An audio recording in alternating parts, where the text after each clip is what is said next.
Byron's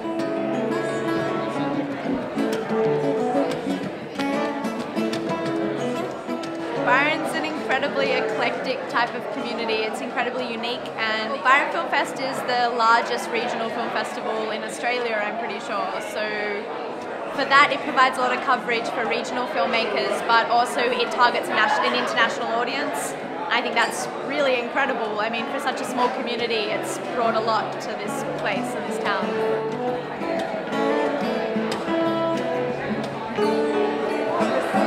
Been an amazing growth period that we've had. The very first festivals kicked off in 2006, and we kind of had a skyrocket upwards, and that skyrocket just keeps on going. Hello, not again. Look, I found another one. Well, we're at opening night and we're at absolute capacity, and the demand for the tickets is very high, and that's really encouraging to see, and we could have just kept selling.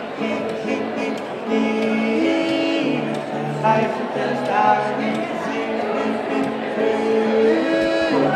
are you doing? There's a very big contingent of filmmakers in northern New South Wales, and they'll all be here, and it's an opportunity to share my film with them.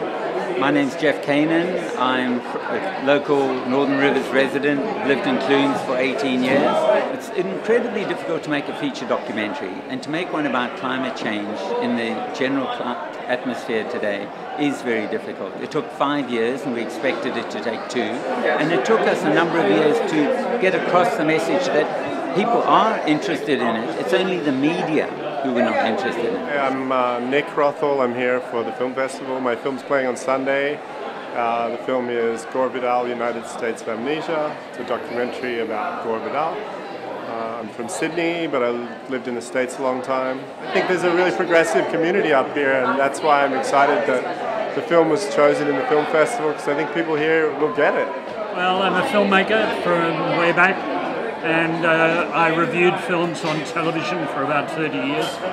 And then we moved to Byron Bay because we love Byron Bay, and ran into Jamie, and I think she thought, I can exploit this guy, you know. So I think it's my 3rd or 4th year, and it's a great privilege because I see the work of young Australian filmmakers, and I have to say, each year I'm more impressed. I think we are living through a golden time when young filmmakers are learning the craft almost subliminally, and they have these fabulous technical facilities at their fingertips, which are, when I was starting out making film, it was so expensive and so difficult to make films. Now you could do it with your telephone and your home computer.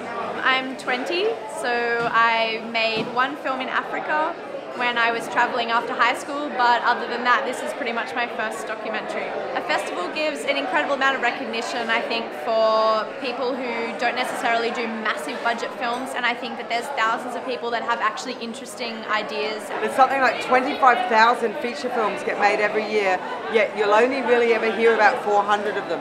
And so the role of film festivals is to pick up and deliver some of that content to audiences that aren't looking to be spoon-fed something. Oh yes, your tree film. Yes, the sequel. This is a new one, yeah, I saw that. I'm so excited. I come from a stills photography background of about 20 years in environmental photography, and the last 5 years filmmaking, but come as a fairly accomplished image maker.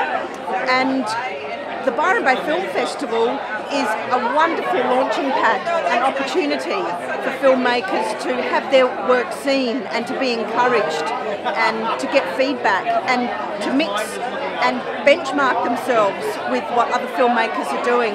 So it's an incredibly supportive event. My name is Armin Ra. I'm a musician from Los Angeles.